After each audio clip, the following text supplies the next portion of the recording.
All right, I don't think I've actually done a full in-depth video on this. I've kind of been trying to avoid it, but recent quotes from Eddie Hearn lead me to suspect that we may actually end up getting this fight. I know. I have this statement from Eddie Hearn. This is from Sky Sports. It's about Anthony Joshua's next fight. Now, we've been speculating about AJ's next fight. We know he's going to fight this year at some point later on in the year. Could be December, could be November. He's recently had surgery. He's at the back end of his career, whether you want to admit it or not. He is. That's just the way it is. He's probably got two fights left in him, depending on what level. We've heard names like Tony Oka.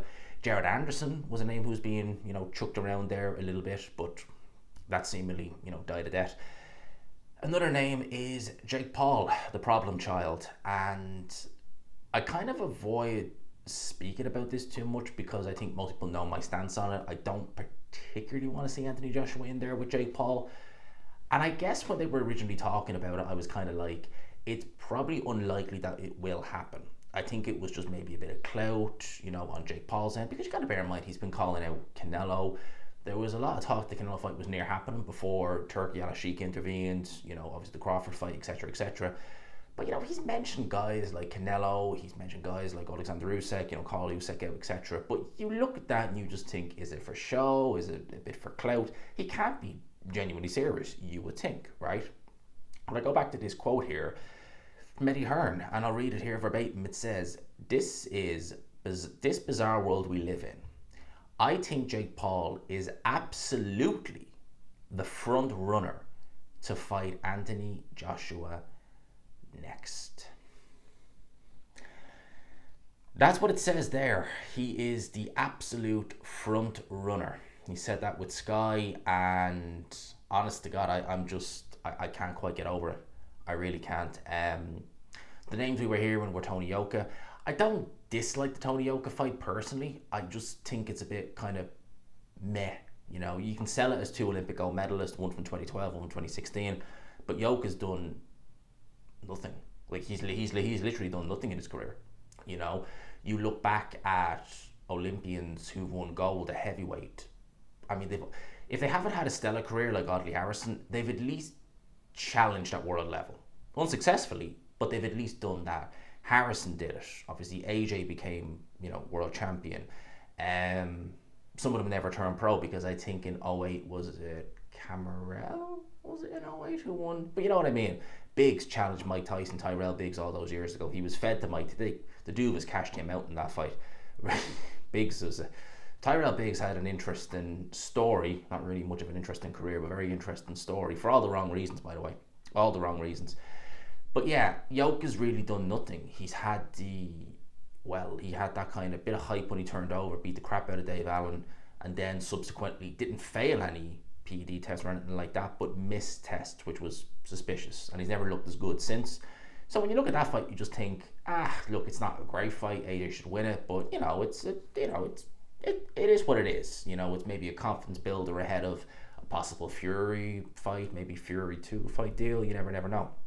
This fight right here with Jake Paul, this to me is just a cash grab, if it happens. And the fact that Eddie Hearn is saying he's the front runner, I mean, you do that fight on Netflix, it would do astronomical numbers. It absolutely would. It genuinely would. There's no two ways about it.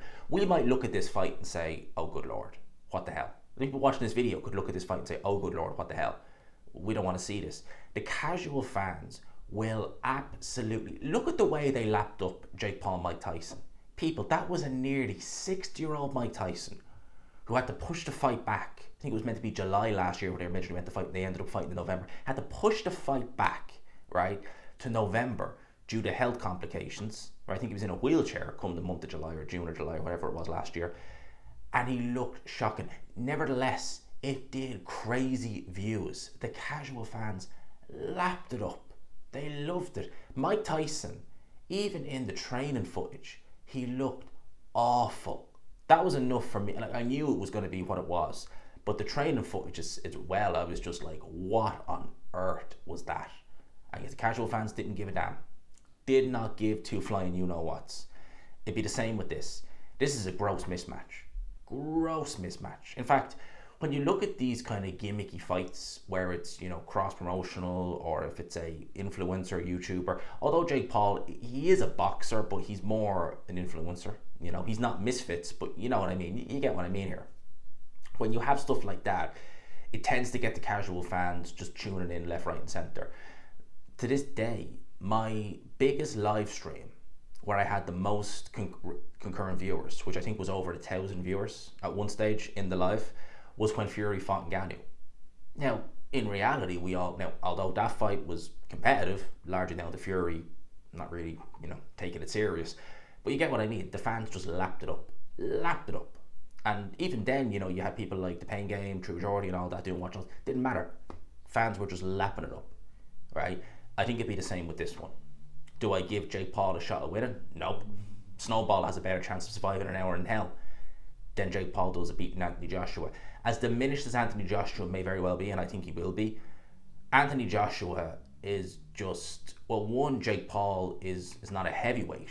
He's a cruiserweight. And I'd say if Jake Paul took enough muscle off, he'd probably be a light heavyweight.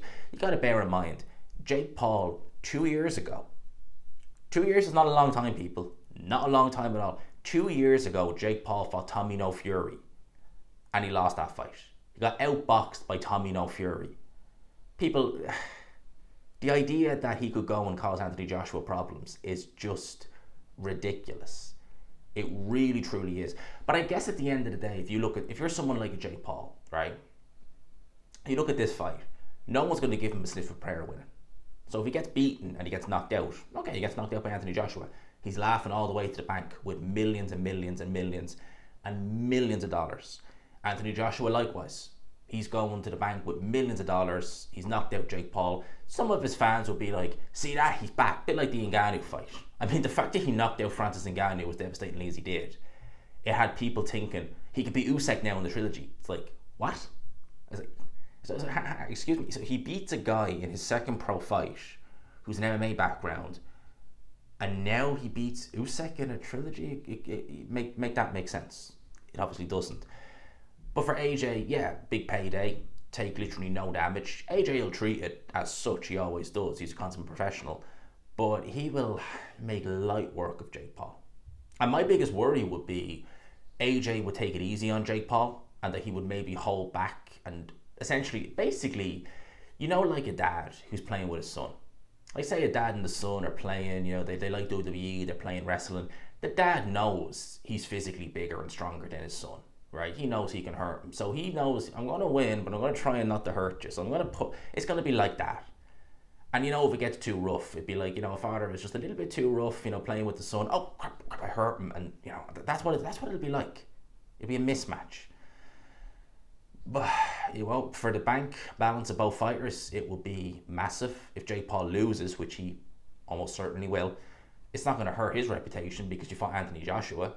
You know, it's better to lose to Anthony Joshua than it would be to lose, we'll say, against Julio Cesar Chavez Jr.